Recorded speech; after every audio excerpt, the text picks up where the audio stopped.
Rumaragas ang pagpapala po sa ating lahat para sa ating pangaraw-araw na talat. Tayo ngayon ay nasa Genesis Kapitulo 17, versikulo 15 hanggang 17.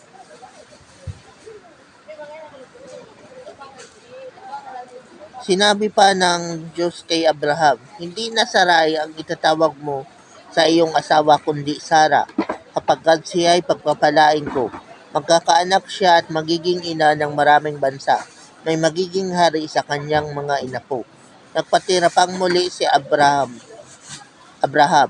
ngunit napatawa siya ng kanyang maisip na siya ay matanda na. Sinabi niya sa sarili, magkakaanak ako ngayong ako'y 100 taon na. At si Sarai, maglilihi pa ba iyon kayong 70 taon na? So yun na nga po na kahit si Sarai na alam natin na baog ay pinangakuan ng Diyos na maglilihi at magkakaroon ng anak. At alam natin na yun ay si Isaac. At yun nga, imaginein mo, yung si Sarah ngayon ay naginang Sara na dating Sarai, alam nating baog, 90 years old at magbubuntis. Parang yung lola mo na 90 years old pero nabalitaan mong manganganak. Shocking, di ba? Pero walang imposible sa Diyos. Nangyari na nga.